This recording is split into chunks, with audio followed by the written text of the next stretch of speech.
nation without representation, huh? All right, take this. You know the theme song. You know the classroom. You know every one of those Sweathogs by heart. But even the most devoted fans of one of the 1970s most beloved sitcoms walked away without catching everything. The details hiding behind the scenes, inside the characters, and woven into the history of that Brooklyn classroom are richer than most people ever realized.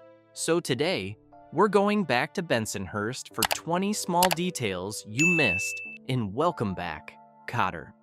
Speaking for the affirmative, Cotter's bunch. Give me an S, give me a W, give me an E. Detail 20. The show almost had a completely different name. Before a single frame was shot, the show was simply going to be called Kotter. That was the working title handed to songwriter John Sebastian when he was commissioned to write the theme. Sebastian, who had led the Lovin' Spoonful through their run of hits in the 1960s, sat down and quickly ran into a problem. Nothing rhymed well with Kotter. Otter, blotter, daughter, none of it felt right for a warm television theme. So instead of forcing rhymes, he stepped back entirely and wrote something more sentimental, a song about coming home, about returning to a familiar place. The result was simply called Welcome Back. When the producers heard it, they loved it so much that they merged the two titles together, and the show became Welcome Back, Kotter. The theme song didn't just name the series, it shaped the entire emotional tone of it. Without Sebastian's creative detour around a rhyming problem, the show might have aired under a title that felt nothing like the warm, nostalgic invitation that Welcome Back conveyed every single week. Oliver, I think I should have been in show business my whole life. Detail 19. The theme song reached #1 on the Billboard Hot 100. John Sebastian wasn't just writing a tune to play under the opening credits. The song Welcome Back became a legitimate pop hit in its own right, reaching #1 on the Billboard Hot 100 in the spring of 1976. That was a genuinely rare achievement, a television theme song climbing all the way to the top of the charts in competition with everything else being released at the time. Most theme songs become background noise after a few episodes. Viewers hum them without thinking. This one became something people actively sought out on the radio, something they bought at the record store. For the millions of fans watching the show each week, hearing those opening notes became a signal, a kind of weekly appointment with a place and a group of people they'd genuinely come to care about. The fact that it crossed over into mainstream pop success the way it did said something real about how deeply the show had embedded itself in the culture. They were willing to stand for what they believed in. You know what they used to do? They used to gather every night at the Valley Forge Ramada Inn. Detail 18. The real school is right there in the opening credits.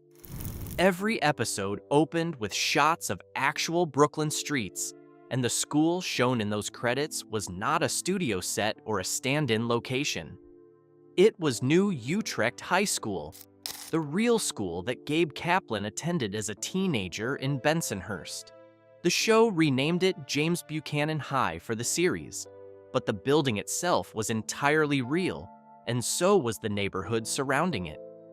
The opening also featured the bus stop on the corner of Bay Parkway and 60th Street, and for a brief period in the 1970s, a famous sign reading Brooklyn, 4th largest city in America, hung near the Belt Parkway. That sign appeared in the credits and became one of the most recognized images associated with the show. For anyone who grew up in that part of Brooklyn, those opening seconds felt personal in a way that most television shows never managed. It was their neighborhood, their streets, preserved on film during a particular moment in time before so much of that world changed around them. School days, dear old golden rule. Detail 17. The Sweathogs were based on real people. The four main student characters were not invented from scratch. Gabe Kaplan drew directly from his own experience as a remedial student at New Utrecht High School, and each character had real counterparts he had known personally. Vinnie Barbarino was shaped by two people, a fellow student named Eddie LeCarry and a tough kid named Ray Barbarino. Freddie Boom Boom Washington was inspired by a classmate known as Freddie Ferdy Payton. Juan Epstein was partly based on a student who went by Epstein the Animal, and Arnold Horshack? His name was the one Kaplan left almost entirely unchanged. The real Horshack was already out there somewhere in Brooklyn.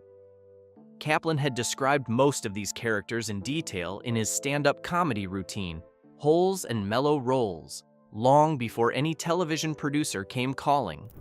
The routine was part of his act for years, and it was performing those stories on The Tonight Show, starring Johnny Carson multiple times between 1973 and 1974, that first caught the attention of the producers who would eventually develop the series with him. Power. Sweathog power. Power to the Sweathog! Yeah. Power to the Detail 16, Up Your Nose with a Rubber Hose, was cleaned up for television. The catchphrase that became one of the most repeated lines of 1970s television was actually a sanitized version of something considerably raunchier. In Kaplan's original stand-up album, also called Holes and Mellow Rolls, the line was, "Up your hole with a mellow roll being a push-up style ice cream treat popular at the time. Network standards and practices wasn't going to let anything like that pass on a primetime ABC sitcom, so the phrase was adjusted into the rubber hose version that audiences came to know.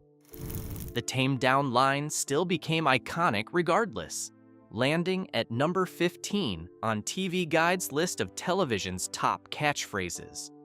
It was a small but telling example of how much of the show's original edge, rooted in Kaplan's stand-up sensibility, had to be softened before it could reach a broad primetime audience. The spirit of the original was still there. It just had a little less ice cream in it. Oh, please me! Oh! Horshack Sweathogs! Detail 15. The Sweathogs got their name from a heat problem. The word Sweathogs sounds like pure creative invention, something a writer's room came up with to give the group a colorful identity. But it came from a very real and straightforward circumstance. When Kaplan was actually a remedial student at New Utrecht High School, the remedial classes were held on the very top floor of the building. The school had no air conditioning. In a Brooklyn summer, the top floor of an old building with no air conditioning is essentially an oven, and the students sitting through those classes were miserable in the heat. That unglamorous reality, being the forgotten kids stuck sweating it out on the top floor, gave the group their name. It wasn't a badge of honor they chose for themselves. It was a description of their actual daily situation, and it had followed Kaplan in his memory from his real high school years all the way into the writer's room. Mrs. Kotter. Okay, the pants will go in this pile and the sheets will go in that pile. Gotcha. Detail 14. Farrah Fawcett and Kate Jackson both auditioned to play Julie Cotter. Before Marcia Strassman was cast as Gabe's wife Julie, two of the decade's most recognizable women had tried out for the part. Farrah Fawcett, who would become a household name the very next year with Charlie's Angels, was considered but passed over because producers felt audiences simply would not accept her as the wife of a rumpled Brooklyn school teacher. The pairing didn't feel grounded or believable. Kate Jackson, who also ended up on Charlie's Angels, had auditioned as well. When Strassman heard about the reasoning behind Fawcett being passed over, she was reportedly not especially flattered by what that implied about her own casting.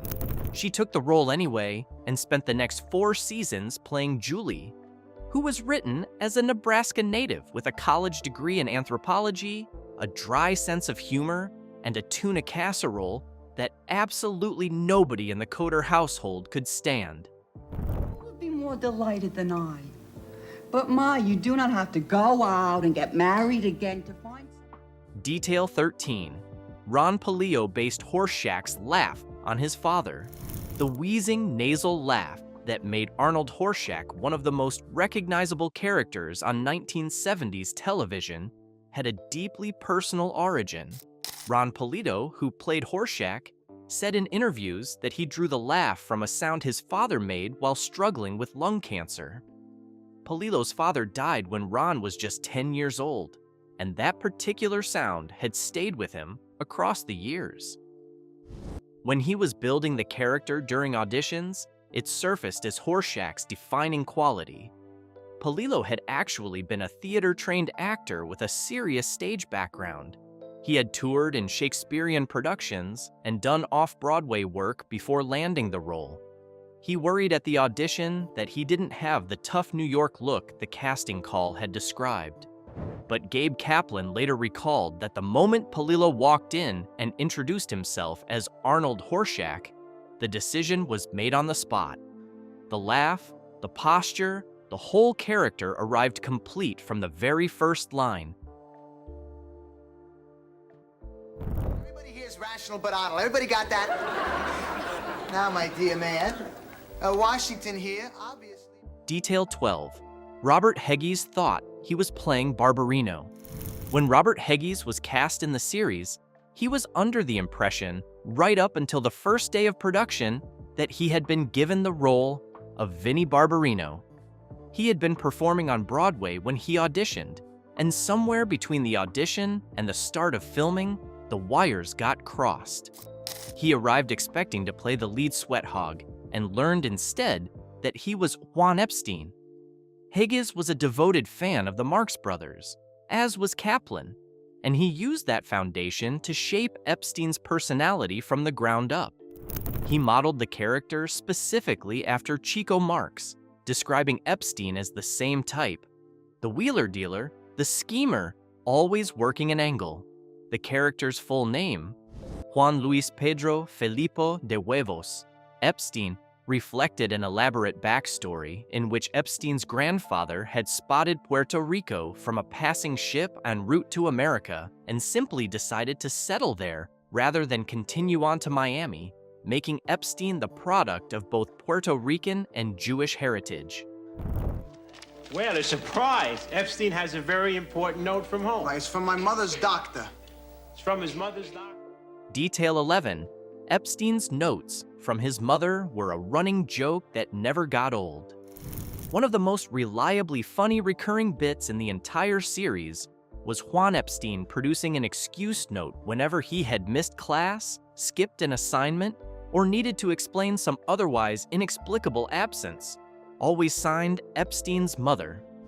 The notes grew increasingly preposterous as the seasons wore on, and audiences came to anticipate them as a feature of each episode, waiting for the specific moment when Epstein would fish the crumpled paper out of his pocket. The joke worked in part because Heggies played it completely straight. Epstein was never winking at the camera. He presented every note with the absolute confidence of someone who genuinely believed the excuse was going to land. Heggies later said that the character's approach to life, always having a scheme, never quite pulling it off, came directly from the Chico Marx template he had set for himself at the beginning. That internal logic, held consistently, was what kept the joke fresh across 4 seasons. Any costume changes in class? Well, I'm glad you all enjoyed it. Wait till you see the fun we have with World War II. Detail 10. Gloria Swanson auditioned for the role that became Mr. Woodman. Before the character of the school's administrator was finalized, the role had been written as a female principal. Gloria Swanson, the legendary actress who had made her name during the silent film era and received an Academy Award nomination for Sunset Boulevard in 1950, actually came in and auditioned for the part. The character was eventually reworked as a male vice principal, and the role went to John Sylvester White, who played the sour, put-upon Michael Woodman for the entire run of the series. Woodman was not simply an obstacle for Cotter to work around. He and Cotter had a long shared history. Woodman had actually been Cotter's own social studies teacher when Gabe was a student at Buchanan High, which added a layer of weathered, complicated history to every scene the two of them shared. White played that dynamic with a consistent, curmudgeonly weariness that became one of the show's reliable pleasures. Cotter, hide me quick. What's the matter, Mr. Woodman? Missed a payment on your... Detail 9. Groucho Marx came to the set and never filmed a single frame. Kaplan was a devoted Groucho Marx admirer, and Groucho impressions were a recurring part of his performance as Cotter from the very first episode of the series. A running joke that the writing staff built into the show deliberately, because Kaplan's affection for Marx was genuine and it showed on screen. At some point during the show's run, Groucho Marx himself was arranged to appear in a cameo for an episode called Sadie Hawkins Day. The plan was elegant in its simplicity. Cotter would do one of his usual Groucho impressions, and then the real Groucho would walk out in response. The imitation suddenly confronted by the original. It was the kind of moment that, had it worked, would have been one of the more memorable scenes in the show's entire run. Marx made it to the studio. He posed for photographs with the cast and the crew, and by all accounts, the visit was warm. But when he arrived, he was 86 years old and clearly too weak and physically fragile to perform in front of cameras. The scene was abandoned without being attempted. The photographs taken that day were never publicly released because Marx's condition in them was too stark, too much a portrait of someone at the very end, to put out into the world.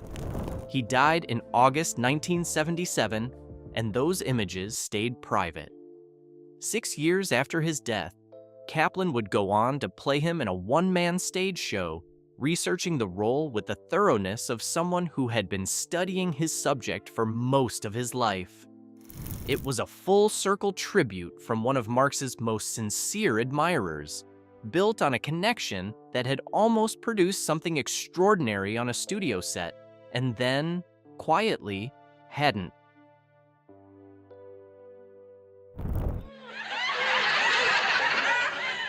Esmeralda, come ring my bells.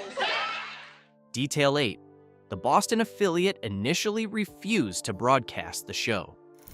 When Welcome Back, Cotter debuted in September 1975. The local ABC affiliate in Boston, WCVB-TV, declined to carry it. The city was in the middle of an intensely contentious school busing program that had already spilled into open protests and serious street conflict.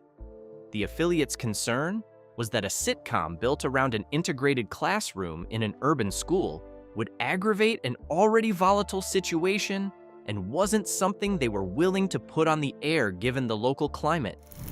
The show did well enough in its opening weeks everywhere else that the affiliate eventually reversed its position and began airing it from the 5th episode onward. By that point, the ratings had already established the show as one of ABC's biggest new hits of the season, and the earlier reluctance quietly became a footnote. The integrated classroom at James Buchanan High, which felt like simple television premise in most of the country, had carried a specific charge in Boston during those particular years. It's Punch and Judy.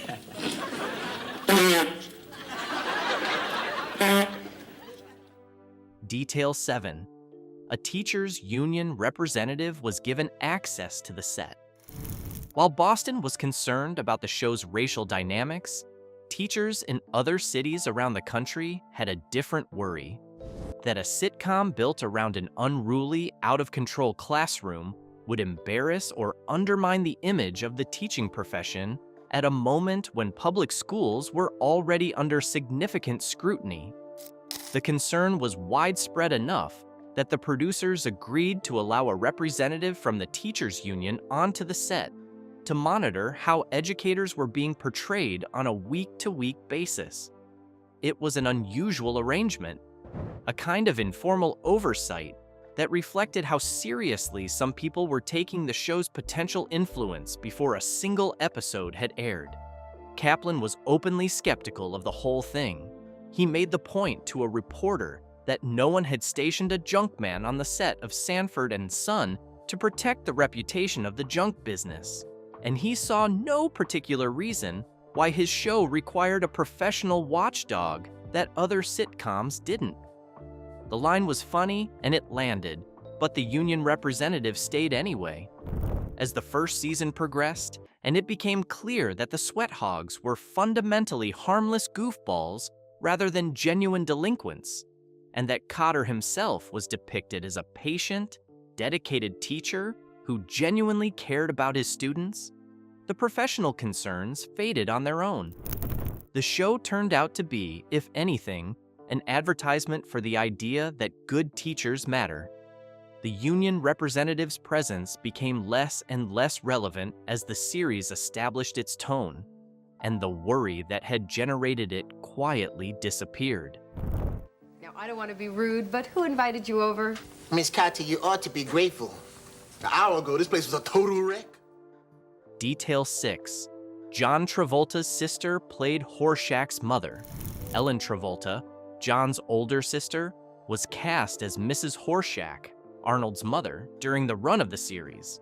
She was not simply handed the part as a professional courtesy to her brother, who by the second season had become one of the most recognizable faces on American television. She won the role in a competitive audition, beating out Doris Roberts in the process. Roberts being an accomplished actress who would later become widely known to an entirely new generation of viewers as the mother on Everybody Loves Raymond. The fact that Roberts lost the part gives some sense of the level of competition Ellen Travolta was working against. She was a working actress in her own right, with a career that existed independently of her brother's fame, and she was also appearing as Fonzie's aunt on Happy Days during that same period. Two of the most watched sitcoms on ABC airing simultaneously, with a Travolta quietly present in both. Most viewers watching Arnold Horshack interact with his screen mother had no particular reason to make the connection. The last name was the same, but the context was different enough. And John Travolta's own stardom as Vinnie Barbarino was operating at such a different magnitude by the show's second and third seasons that the family link tended to go unnoticed by anyone who wasn't already looking for it.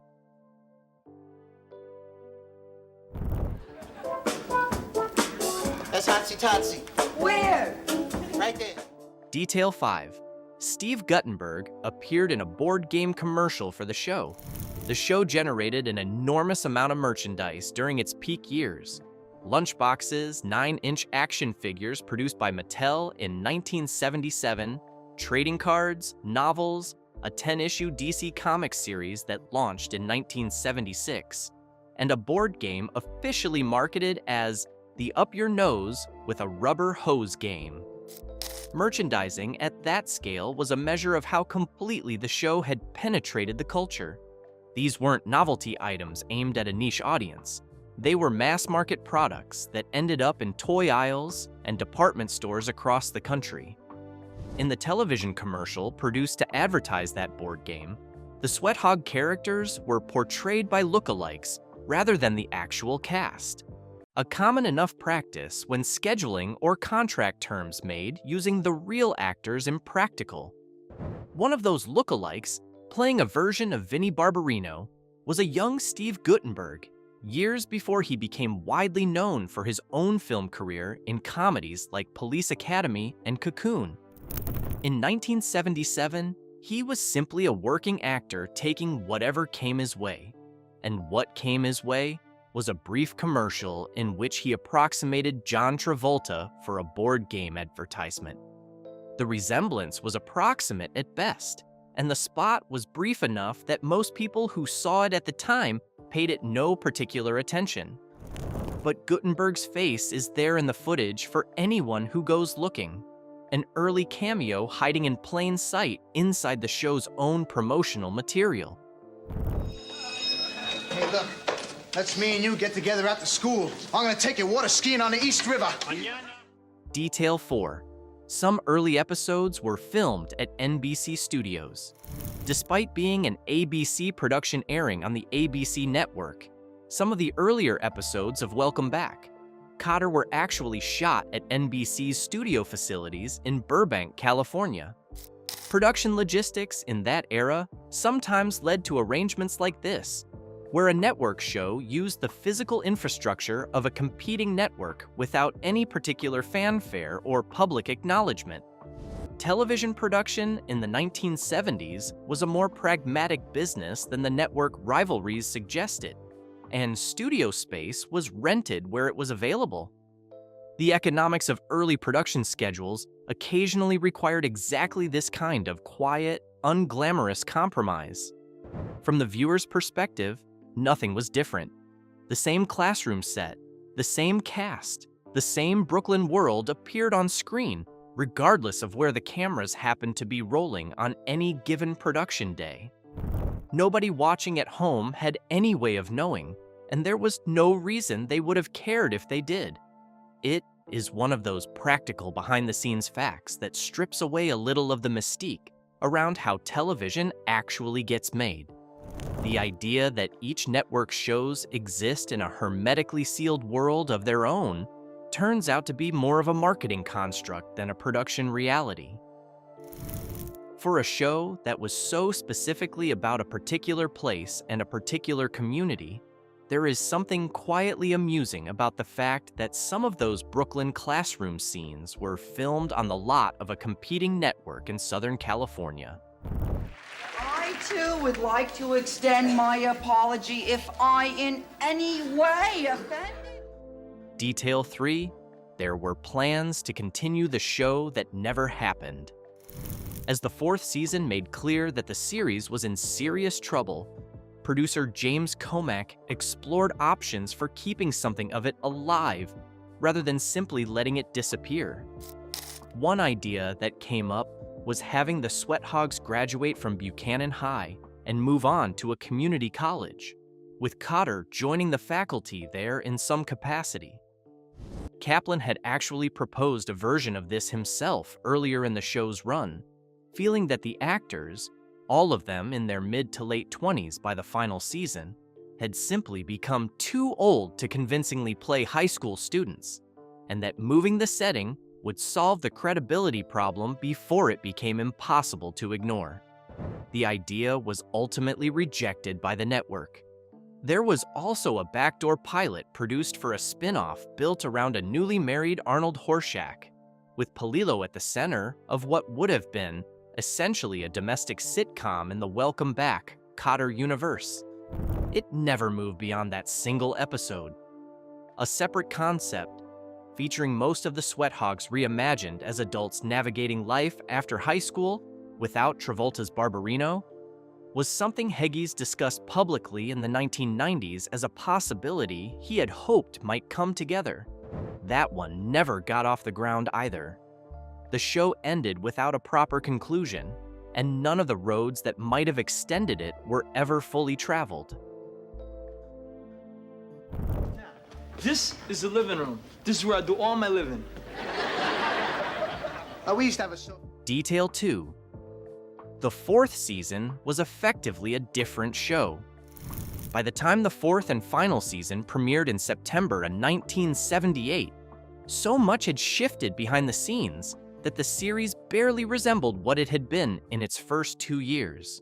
The show was moved from its successful Thursday night time slot to Monday at 8 p.m., bumped to make room for the incoming Mork and Mindy, which ABC had decided to prioritize. Virtually the entire writing staff was dismissed and replaced with veteran writers whose backgrounds were in older, more conventional family sitcoms. People who had worked on series like Here's Lucy and Leave It to Beaver, whose sensibility was a fundamental mismatch for the voice the show had spent 3 seasons building. The humor landed differently, the energy was different. Longtime viewers noticed, even if they couldn't always articulate exactly what had changed. Kaplan, deep in a contract dispute with executive producer James Comack over creative control and compensation, appeared in only a handful of episodes across the entire season, an almost unthinkable situation for a show built around its lead character, Travolta, now a genuine movie star following Saturday Night Fever in 1977 and Grease in 1978, with little professional reason to remain tethered to a struggling sitcom, appeared in 10 of the first 15 episodes and was absent from all 8 of the remaining ones, billed only as a special guest star when he did show up. A new character, a smooth-talking Southerner named Beau de la Barre, played by Stephen Shortridge, was brought in partway through the season in an attempt to fill some of the gap Travolta's absence created. It wasn't enough. The combination of a new time slot, an entirely new writing staff, and both of its central figures largely gone was something no sitcom could realistically survive, and the show was canceled in the spring of 1979.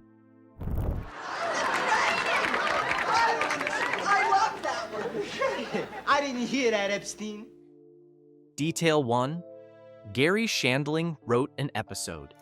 Before Gary Shandling became one of the most respected voices in American comedy television, before it's Gary Shandling's show, and long before The Larry Sanders Show, he was working as a staff writer for hire in Hollywood, taking assignments where he could find them and learning the craft from the inside out. One of the credits from that early period in his career was a written episode of Welcome Back, Kotter.